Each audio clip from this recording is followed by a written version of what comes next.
Okay, hey Jim, hey Lacey, this is Jerry and Lachey. She's waving. So, what we wanted to do today, because you couldn't make it all the way over here, so I kind of gave you some expectations a couple of weeks ago that we take some pictures. In this case, Lachey's helping me because we're going to take a video, upload it to YouTube. So then, as you watch it, if you have questions, you can call me, so maybe even at night or something, if we're watching it at the same time, if need be, then I can give you some more insight. So I'm going to kind of give you the Reader's Digest version, and if you want more information, we can dial down further, because I could easily make this a 2-day YouTube video until Lachey's battery died down. But I'm going to kind of condense it down for our purposes, okay? So follow me.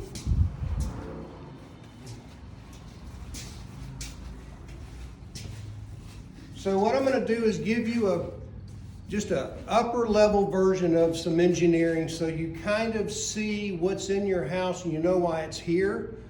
So you know what we're doing behind the scenes, because I'm going to tell you, we put far more emphasis, time, money, energy at this stage right here. This is what makes or breaks a good home. You know, I'm not worried about at the tail end of construction making sure there's no piece of paint and dry poop, fly poop right there. I'm not concerned that much about that side of it, because you can always, a lot of homeowners change paint colors or do some accent walls or something. So I'm not still worried about it, but not as worried about flawless drywall and flawless paint.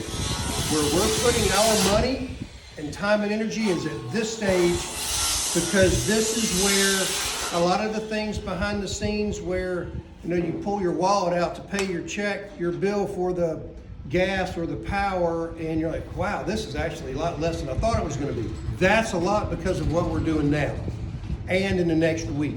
So I'm going to start with some engineering, kind of show you a little bit in the garage about what you can expect, and then we'll just start moving around the house. Okay? All right. We're concerned about two forces at play during high wind loads. Uplift, where the wind's trying to lift your house up off the slab.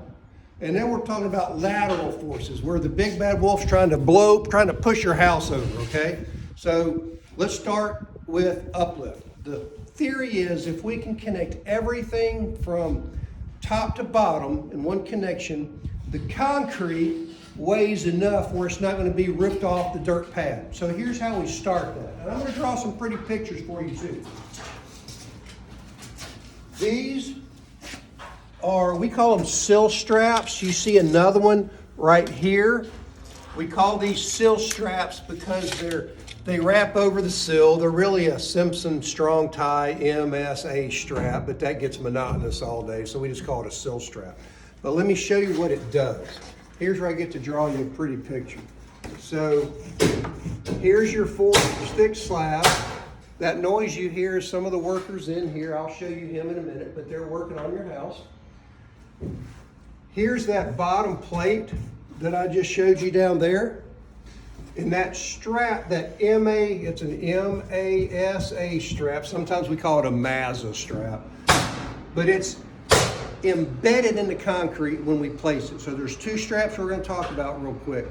Embedment, or in the concrete when you place it, and drilled in anchors. This is your first wet set anchor. It's in the concrete when we place it. And then when we build your walls, we bend this strap over and drive the nails through it, and that's what holds the bottom plate to the concrete. Now we've got to connect your walls to the bottom plate and to the top and double plate. So how we're doing that is with plywood, because we've got plywood that goes all the way around the perimeter of your house. Far more than what I am used to building in Atlanta decades ago, when we just had plywood on an inside or an outside corner, just to give it some rigidity. But in this case, it helps me from uplift and from lateral forces. We call it shear value, okay? Now I'm connecting everything to the top and double plates. You can see where I've got this massive LVL. It's a triple LVL. You can see the straps that I'm holding this down and into this stud pack, because this is holding up part of your upper floor. And then I've got straps or anchors, or in these cases it's H10s. We call them H10s because it's easy to say all day, but in this case we call these twist straps because it's easier to say than an H2.5A or an H2.5B. We got to make it friendly to the field all day. So these are easy enough, H10s. What they're doing is holding the trusses to the top and double plate. You've got anchors throughout and straps throughout the house that are doing the same thing. They're different shapes, different sizes. Bottom line, they're holding the house to the concrete, so they're in high wind loads, they're not going anywhere, okay?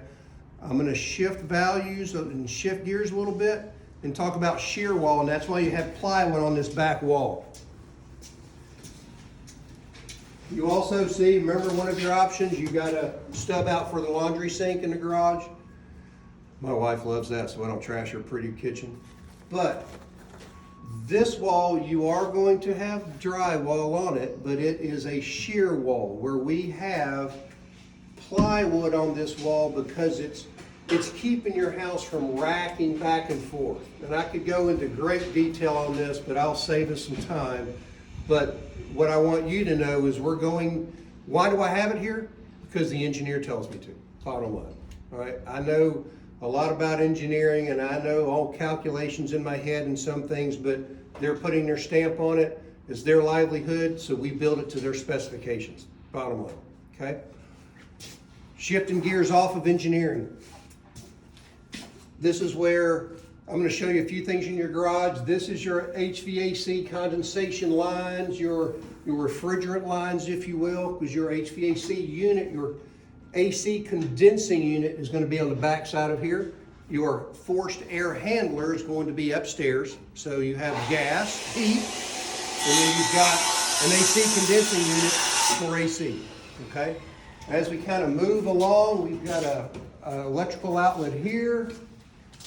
This is going to be your water heater. Remember, you've got a tankless water heater. It doesn't mean that you get instant hot water. You still have to clear the cold water out of the lines before the hot water gets there.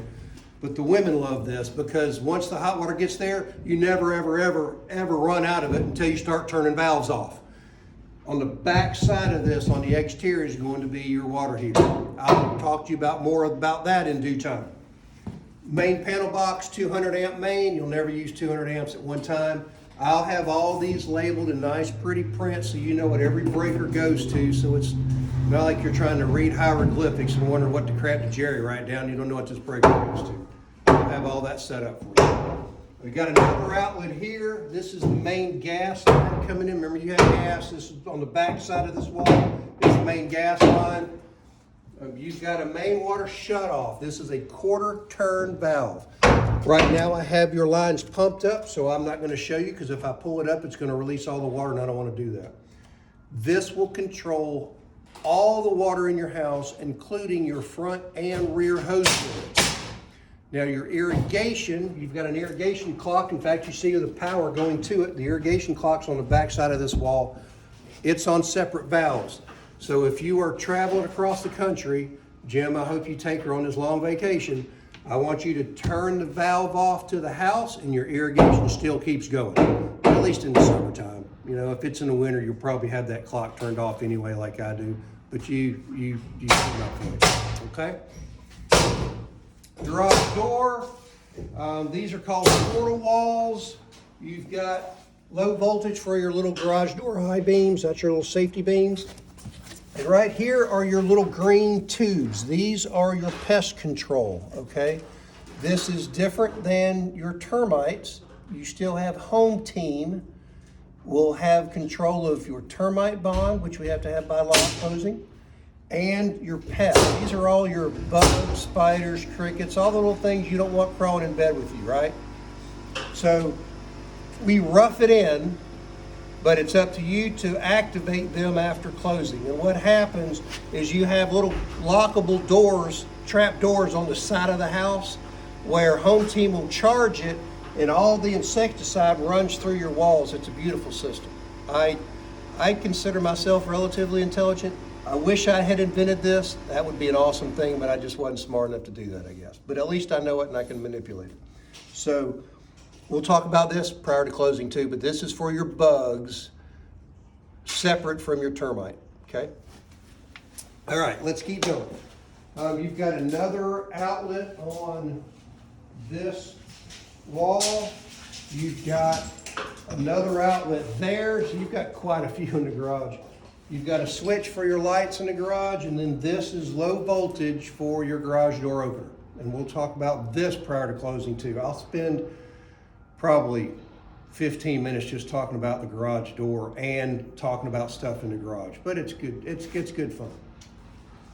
All right, coming into the house, coat closet here. This is your little PPC area, you know, the Pulte Planning Center. Almost sounds like we're talking about drugs, right? PPC. No, this is the Pulte Planning Center. As we kind of turn through the foyer, you note where I've written no wrap on a lot of these walls. So I want to point that out because you may be talking after the fact if I didn't point it out. What crap is Jerry writing no wrap for? That's because, remember, you got the cased openings instead of drywall wrap openings. That's your upgraded trim package that you chose. It's not that critical here, but follow me in here. This is the library, kind of dining room, kind of whatever you want to use it to. People use it for many different things. But you've got an opening going from, we'll just say, dining room into the kitchen, going through the little butler's area. What I don't want to do, because you have upgraded trim, so we put one by on these walls and then put casing around it, trim around it. What I don't want to do is do a drywall wrap around here, because then I'm going to shorten this entrance by an inch. An inch doesn't sound like much, but you don't have a lot anyway because of the design. So I don't want to put drywall on these face sides. Just stop the drywall here, and then I'll put one by on this side so it doesn't shorten this opening in. Okay? You can see here I've got, you and I've talked about this, I've got supply chain issues, no windows yet. So I'm covering the house to make it, not necessarily airtight, but protect it from the elements to a degree until I get the windows in here. So that's the only reason I've got house wrap up here. They're supposed to be coming next week. Keep your fingers crossed. Not only do I have supply chain issues with the material, but now all the things you hear in your world, your part of the country about trucks and truck drivers, oh, I'm feeling it and I'm in the middle of it. Once I get materials, it's available, but then I don't have trucks or drivers to bring it to me, and I'm just kind of in a waiting holding pattern. It's not a hoax, it's real stuff. Okay? Tray ceiling. I'm just kind of pointing out some obvious stuff to you. Remember, you got the dining room with the tray ceiling, so you can see how it's packed out. As we come through into the butler's area, remember you chose under cabinet lighting, and you have two sections. I think it was actually even two line items. One under counter lighting for the kitchen, one under counter lighting for the butler's area. That's why these wires are just hanging out here free floating. This is kind of close to the bottom of your upper cabinets, okay? Within give or take an inch or so, but that's why they're just kind of hanging out here in no man's land. I'll be attaching to them. They'll drywall over them, pull them through, and then we'll work with the cabinets and pull the wires through. Pantry, easy enough. Yay, how can you not love a walk-in pantry? Okay, so now we're coming into the kitchen. This big massive wire, remember you have an oven microwave combo, it'll be there. Under cabinet lighting again, remember you have direct hood vent to the outside. That's why I have a pipe right up here, and this is the power for the hood. In fact, just to make it fun, I know you've got this, but this will mean even more to you. Show them a picture of that, okay? This is your kitchen, but it's reversed. So just kind of picture it like if it was that direction, but this is the oven microwave we were talking about. Here's that decorative wood hood, and then your vent that we were just looking at, your vent will kind of be right there going directly to the outside, okay?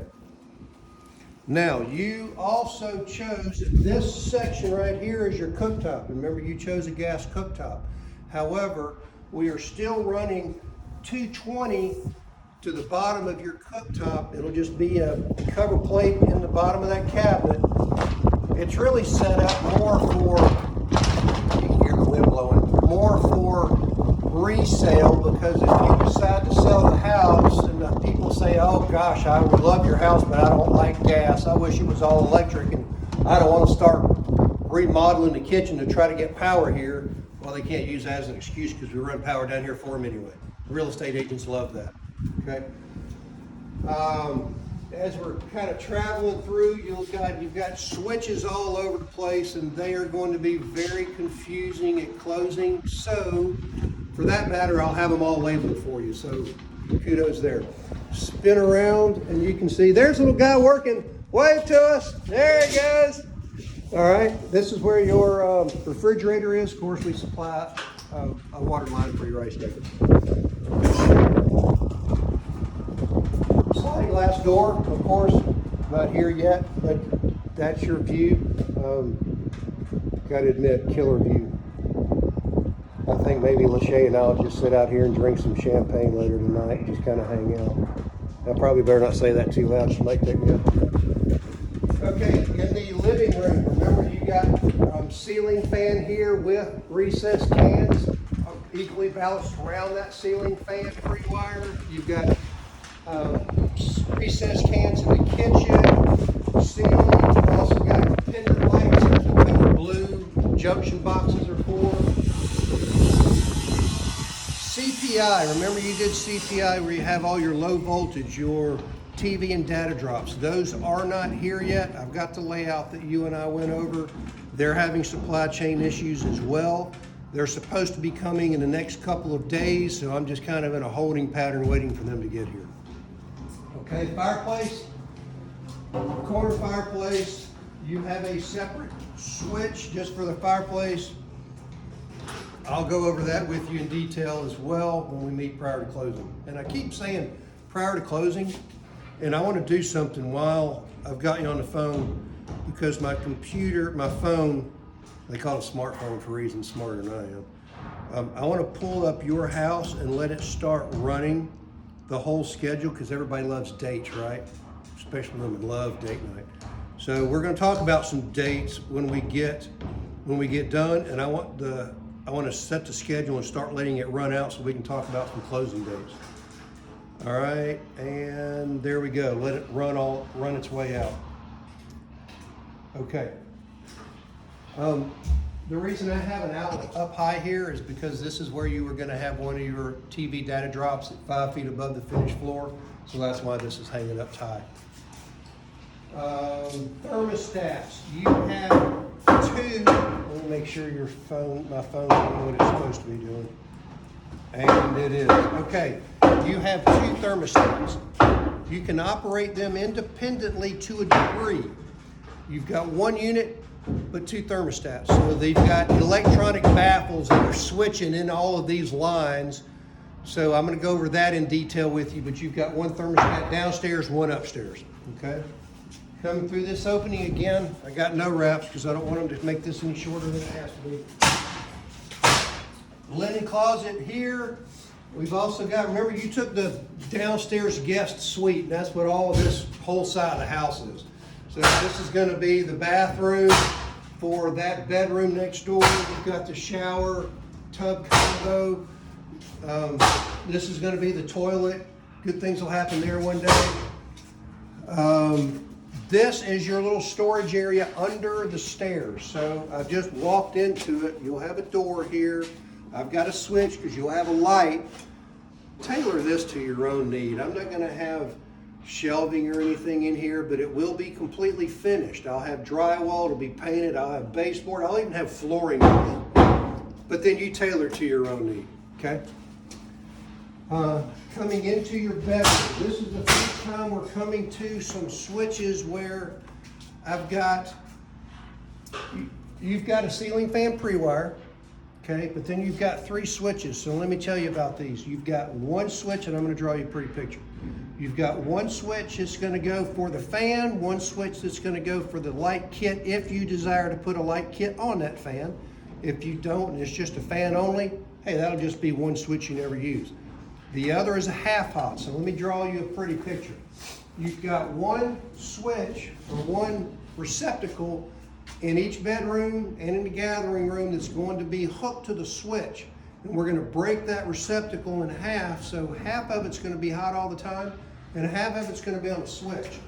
So normally in a residential permit application, your ground plug, which is what you're accustomed to, your ground plug's always facing down, okay? But in this case, we're going to flip it upside down, which is what you see in commercial applications, but in this case, we're residential, right? So one switch, I'm going to flip it upside down. So when you come into the house, you're going to say, oh, that's the switch that's flipped upside down. That's the one Jerry was telling us about. Because here's why I've got it set up that way. The bottom receptacle is always hot, the bottom part of this receptacle. The top is only hot when you hit that switch over there.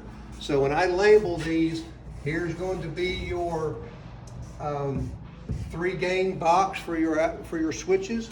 This one I'll label fan, this one I'll label fan, and this one I'm going to label half hot, just like that. So it tells you, hey, this particular switch goes to the upper part of this particular outlet. So why do we do that? So that if you wanted to use, let's say I'll use mine as an example. Jessica has a little cute decorative bedside table next to the bed, and then she's got a little frou-frou light on it. So she can control that light with the switch, or you can come over here to the clicker as well. It gives you options is what it does. Okay, you'll have that in every bedroom and in the gathering room. Now in some cases, let's say you had and Jessica has one situation like this where she's got, this might be probably gonna be your headboard wall and the windows right there.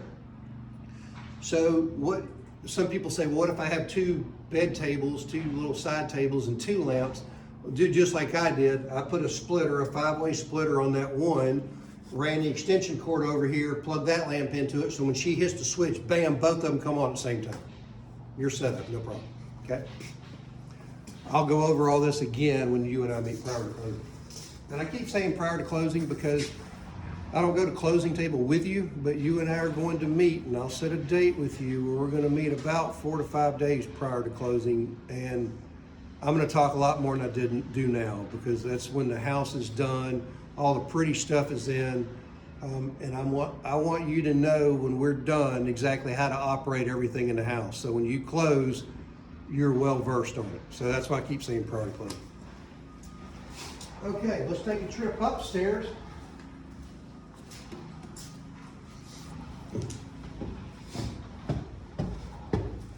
These are your, not yet, but remember you chose the open rail downstairs. That's why you have an open rail here and you'll have your little pickets. And you chose the stained stairs. We don't have those stained stair treads yet. Those are coming later in the schedule. And you also got open on the second floor.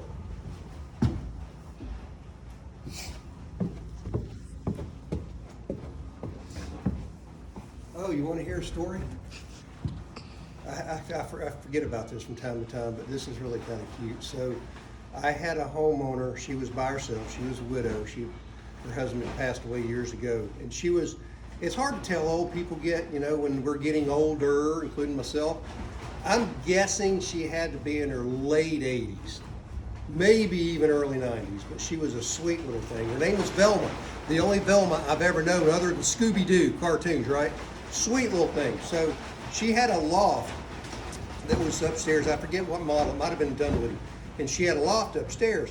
And she said, Jerry, I'm never gonna go upstairs, you know, hardly ever. It's just for my overflow family when they come. But she said, I at least wanna see what it looks like before you hang drywall. I said, all right, well, and I helped her up the stairs, and it took her a little time to get up here. And once she's up here, I want you to look at these railings. She's so funny. These railings are just here for OSHA regulations, okay? So people don't fall over. But she didn't know that, and she kept looking at these rails as we walked around. She kept looking at them, and she said, Jerry, can you do me something? I said, sure. She said, before I close, these things look kind of rough. Can you just put a coat of paint on them for me to make them look prettier? I was like, oh, Velma, you are just the sweetest little thing. I said, no, these are all temporary. But she was like, oh my gosh, thank goodness. I just didn't remember me choosing something like that. Bless her heart, she's so sweet. All right, so at the top of the stairs, here's your second thermostat, okay? You're going to operate these independently, and we're going to talk a little bit more about that in due time. Coming into, as you come through, here's one of your bedrooms. Remember, you chose the bedroom with the bath in it. It's called the bath 3. So here again, as soon as you walk in, you've got your 3 switches. 2 of those switches are going to the fan. One's going to go to that half hot that we talked about. As we come through, here's that bath 3 that we were discussing. Okay? Vanity on the left, toilet, tub. You'll have 2 switches here. One switch for the light vanity and one switch for the fan. Always have to have a fan in the bedroom if you don't have an operable window. Code requires us to put a fan in there. You're going to have that by default from us anyway. Okay. More OSHA regulations. So yeah, we're just as concerned about making sure the house is sturdy and built well, and that's what you love me for, and to make sure that it's energy efficient. But I still don't want anybody falling out of these windows. That's why we put guards up there. We want everybody to go home safe, basically. This is going to be bypass doors. Remember the doors are going to bypass each other? This one I do want to wrap, so I wrote wrap so the drywall guys knows to wrap that so I can get it set up for your bypass doors. Okay. This is going to be the loft area. You got a ceiling fan pre-wire here as well. You got 4 recess cans going around. All of these little blue boxes will be your smoke detectors. So we'll talk about smoke detectors when I have them active in due time as well. Okay. Air return. So you've got one air return right above you. That's in this bedroom. You've got a main air return outside. This is going to be a main air return upstairs. You've got another air return in this second bedroom. You've got another air return in another bedroom. You've got one in your master bedroom. You've got 2 more air returns downstairs.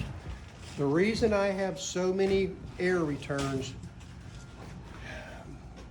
it's an industry standard for you to have a 4 to 6 degree temperature change as you're going from room to room to room, depending on what part of the day it is, depending on how many windows are in that room, because windows are the weak spot, right? And how your house sits north, south, east, or west. So it could be hot in one room in the morning, and then that room's going to be cold in the afternoon, but another room's going to be hotter in the afternoon because of where the sun's going. What we're trying to do is drop that to where you only have a 3 to 5 degree temperature change, and we can help that by putting multiple air returns throughout the house. Every air return is going to have an air filter, so you're not going to have to climb up into the attic to change filters. Just get on a step ladder, and every air return is going to have its own filter. I'll cover that with you again prior to closing as well. Now, the secondary reason we're using so many air returns is because the unit loves us for it, because it keeps it as efficient as it's designed. Let's say, the easiest way I could describe that, let me say I give you, it's like my grandma's house. She has one giant air return. So when her unit comes on, you can kind of feel air rushing from other areas because it's going to one point. In fact, if her doors are kind of just barely open, they'll shut by themselves because the air's rushing out of that room. It's kind of like me giving you one straw and say, okay, breathe as hard as you can. Well, crap, you probably hyperventilate and pass out. But if I give you, in your case, you've got 1, 2, 3, 4, 5, 6, 7. If I gave you 7 straws, you could probably survive pretty well with 7 straws. Same concept for your air returns. Your unit loves it because we're giving it so many areas to return the air, and it's just good all the way around. Okay. Coming through here, remember the J&J, Jack and Jill. Everybody loves the Jack and Jill rooms. So coming through here, we've got one sink. As I'm walking through, you've got the toilet right here. You've got the tub right here. I feel like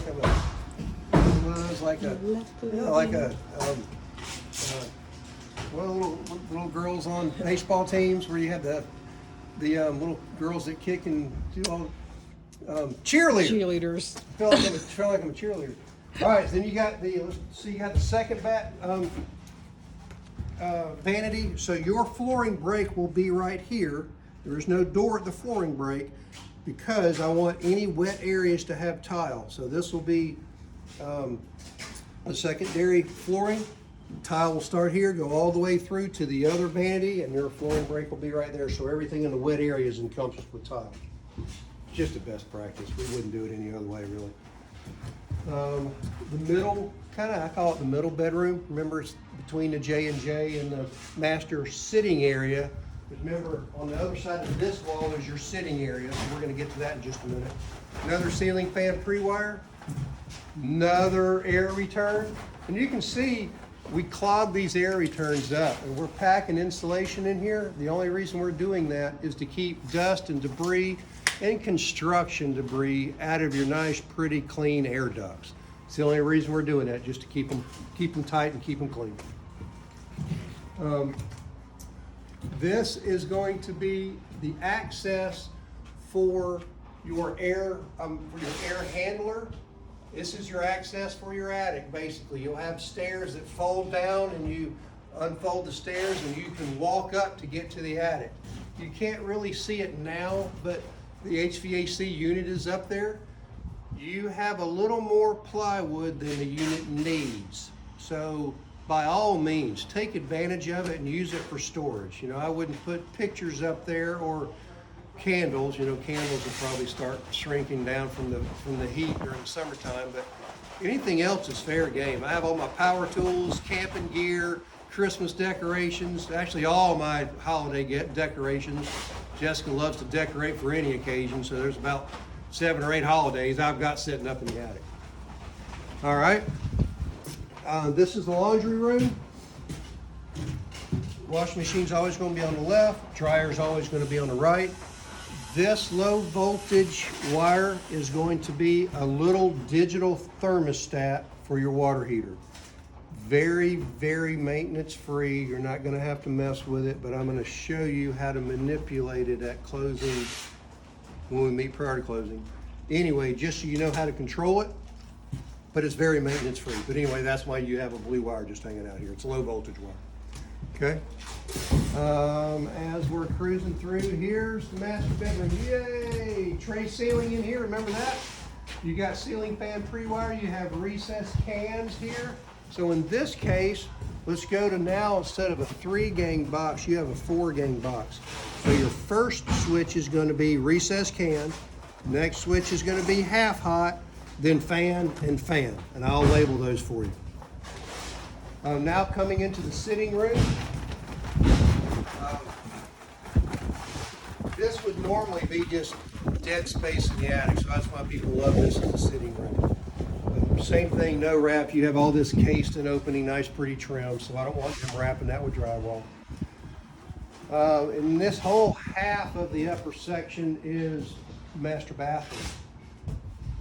Remember, you have two closets. So as you come in, you've got one closet right here. You've got another closet on the back side of the other side of the bathroom. So here's your double vanities, right? You get a double vanity. You've got your walk-in shower. Here's the bench seat. Your shower enclosure will be coming right through here and encompass all of this. You'll have tile walls, remember. This is the other walk-in closet, since you have 2. And then on the back side, you've got a linen closet, and you've got the toilet room with a door on it. Okay. I keep wanting to say, you got any questions? But it's not like you could ask a question right now. But I don't do YouTube videos very often. It's kind of fun. I sound like I'm a celebrity or something. Okay, lots of good information. Let's look at dates.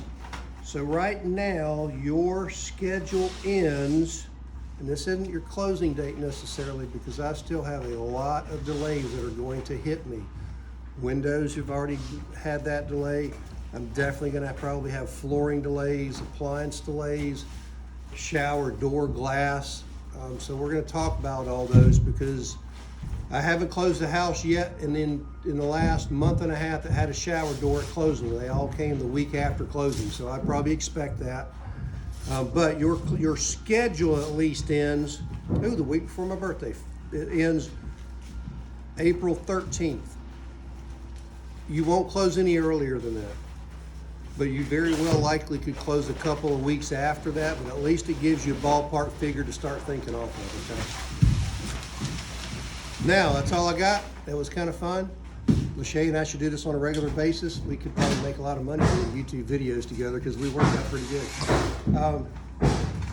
Call me with questions. Maybe we can look at it at the same time if you do have some questions, or if I kind of answered a lot for you. Hopefully it worked out. Hopefully it was beneficial. And hey, I'll talk to you later. Love you. Bye, y'all.